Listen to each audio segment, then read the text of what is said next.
हरे कृष्णा। क्या हो सूर और असुर, वो कहीं बाहर नहीं, वो हमारे अंदर छिपा। क्या हो अमृत कहीं समुद्र में नहीं, वह हमारे भीतर छुपा। हमारे देश के जो महान ऋषि मुनि थे, जो विद्वान थे, उन्होंने कहानी के फॉर्म में वो ज्ञान को, आत्मज्ञान को, वो बड़े से बड़े नॉलेज को छुपा के रखा, संकेत के फॉर्म में रखा, संकेत के तौर पर रखा। वह है जिसमें है, वह है समुद्र मंथन। यह कहानी मुझे जब मैंने पहली बार सुनी तो थोड़ा बहुत समझ में नहीं आया। जैसे ही मैंने समझा वो मुझे पकड़ में आ गया कि यह मेरी कहानी है, क्योंकि मैं अपने लाइफ में कैसे जीत सकता हूँ, मैं अपने लाइफ में कैसे सफल हो सकता हूँ। वो कहीं बाहर जाने की ज़रूरत नहीं है। इस कहानी को क्या होता, हमारे देश में बड़े सारे बड़े ऋषि मुनियों ने वो छुपाया इतनी गहरी तरह से। पहला तो आपको पता ही होगा, भगवान श्री कृष्ण जो महाज्ञानी थे, उन्होंने भगवत के गीता में इतने ज्ञान की भंडार रखे कि आज भगवत गीता सबसे पॉपुलर, मतलब नॉलेज में से टॉप में आता है। तो हम आत्ममंथन हम जानेंगे कि समुद्र मंथन की वो कहानी, वो स्टोरी, वो एक जो पॉइंट है वो हम समझने की कोशिश करेंगे।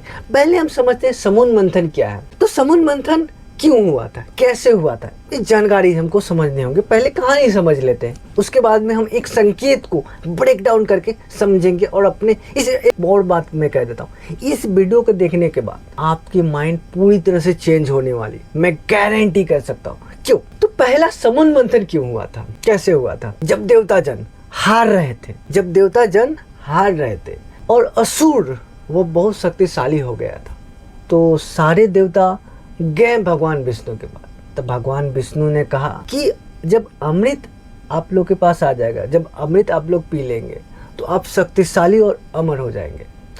तो वह कहा कि अमृत जो है वह समुद्र में छुपा हुआ है। तो उन लोगों ने समुद्र में गए।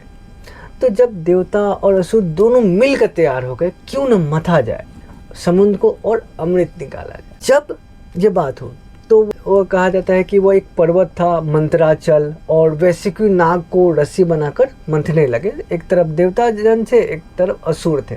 तो शुरुआत में क्या निकला, विष निकला। तो विष निकला तो विष में इतना पावरफुल शक्ति था कि पूरा सबको नष्ट कर सकता था, पूरा ब्रह्मांड को जला सकता था, देवता जन को और जो असुर थे उनको भी भस्म कर सकता था।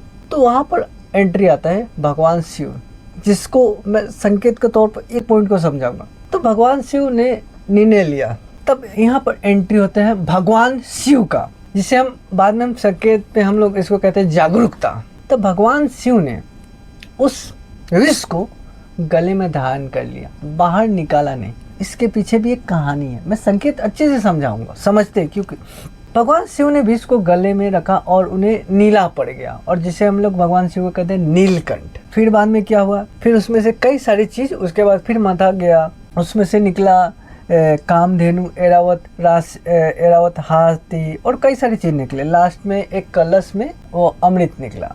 तो जब अमृत निकला तो दोनों में, राक्षस में और देवता जन में एक तरह से विवाद हो गया कि हम पहले पिएंगे, हम पहले पिएंगे। इस तरह से कहा भगवान विष्णु ने एक चाल चला, उन्होंने मोहिनी का रूप बन के आए और देवता लोगों को सबको पिला दिए।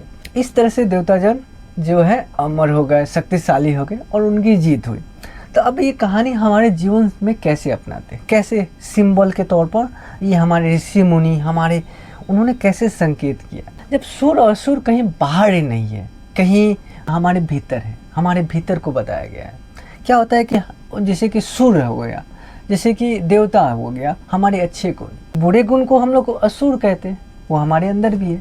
तो अच्छे गुण भी हमारे अंदर है, बुरे गुण भी हमारे अंदर है। तो जब बुरा गुण, नहीं कहते कि असुर भारी पड़ रहे थे, भयानक भारी पड़ रहे थे, देवता जन हार रहे थे, क्या होता है हमारे अंदर डर बहुत ज्यादा होता है, भय हो जाता। जब हम लालच करने लगते, हम किसी अहंकार करने लगते, तो जब ये गुण हमारे अंदर बहुत ज़्यादा बढ़ जाती है तो हमारे अंदर अच्छाई वो कमज़ोर पड़ जाती है। दया, करुणा, प्रेम की भाव हम कम पड़ जाते हैं। तो ये गुण को दर्शाता है सुर असुर। जो वो समुद्र की बात आती है, समुद्र से मन कहते हैं। तो मन में अच्छे विचार भी होते हैं, बुरे विचार भी होते हैं, प्रेम, क्रोध सब होता है। अब जो मथा जाना चाहिए, मथने के बाद ही अमृत निकलेगा। तो जो मथा मतलब आत्मचिंतन, आत्मचिंतन मतलब सत्य की खोज, खुद को बदलने की चाह, ध्यान करना, उसको हम उस तरह से हम समझ सकते हैं।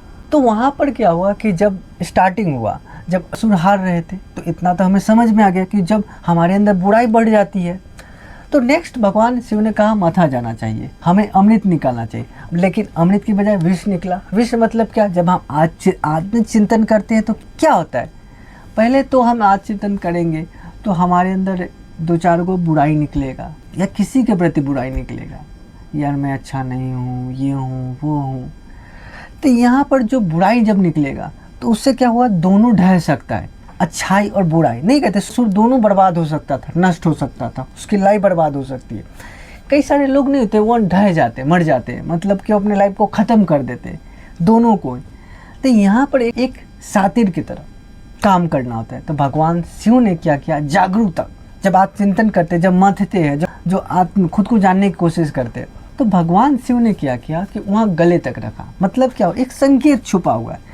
क्या हुआ कि भगवान शिव ने क्या किया, जैसे कि मतलब एग्जाम्पल से समझते हैं कि जब कोई मुझे गाली देता है तो हम गाली को 3 तरह से कर सकते हैं, समझ सकते हैं। पहला है कि हम उस बंदा को फिर से गाली दे सकते हैं, जिसने गाली दिया उसको गाली। दूसरा होता है गाली दिया, अंदर ही अंदर घुटूंगा, उसने मुझे गाली दिया, अंदर ही खूब घूट रहे हैं, ठीक ठीक हुआ भी ठीक कर रहा है, तो उसने गाली दे, तो इससे घूटेंगे तो मेरा प्रॉब्लम हुआ। तो भगवान शिव ने गर्दन, मतलब भगवान शिव का क्या मीनिंग है, उस गाली को समझो, जानो, मतलब उसका स्वीकार करो, मतलब उसके गुलाम मत हो जाओ।